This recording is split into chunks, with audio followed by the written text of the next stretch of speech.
So in the case of the tertiary structure, if it's not the CO and NH we are concerned with.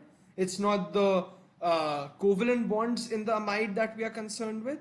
It is the R group interactions, which are the, so we have we have the amine group in an amino acid. We have the amine group, we have CH, and we have the R group, and we have CO2H. Now this R group can be anything. It can be an amine group, it can be a carboxylic acid, it can be a normal, an alkane, it can be like this one, it can be a sulfhydryl group, because you can see there is a sulfhydryl over here.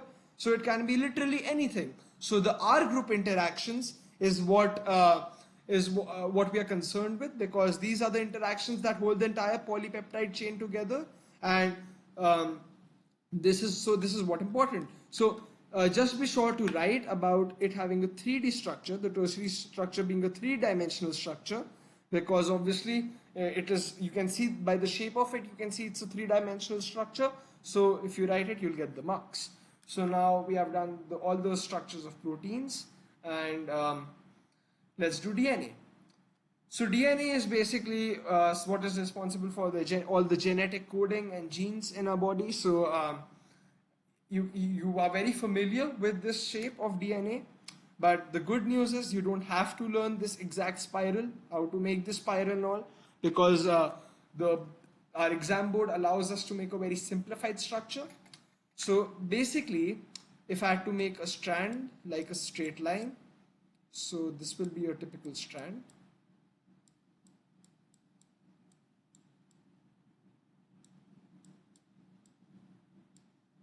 So this is a typical strand, and as you can see that there are 2 strands in DNA, then we'll have 2 strands like this.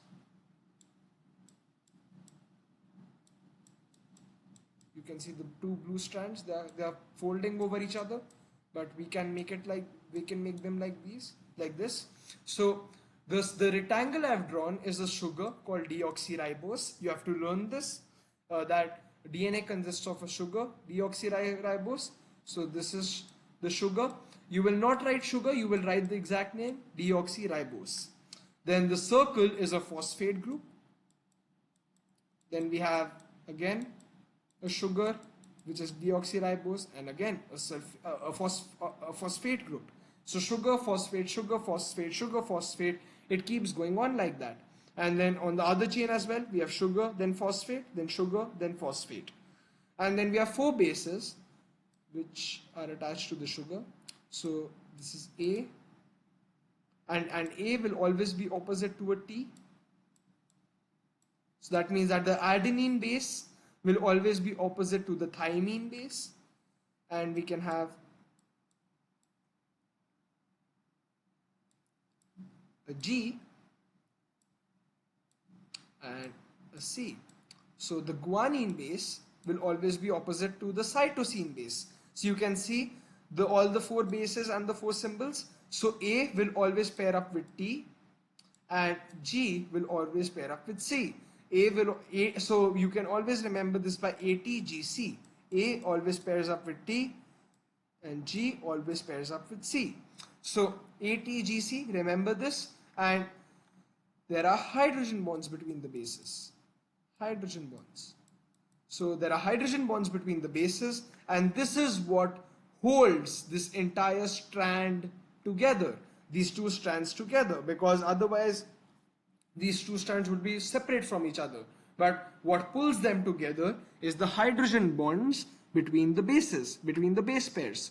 So this is the typical structure of DNA. You need to learn the block diagram that I have drawn, not the spiral diagram that is the actual shape of DNA. So remember the name of the sugar. The sugar is called deoxyribose, and remember the names of the 4 bases: adenine, guanine, thymine, and cytosine. Now, semi-conservative replication of DNA. So I just drew for you a typical structure of a DNA molecule. So this is what it looks like. Sugar, phosphate, that's the backbone, the strands, and then we have A and example G,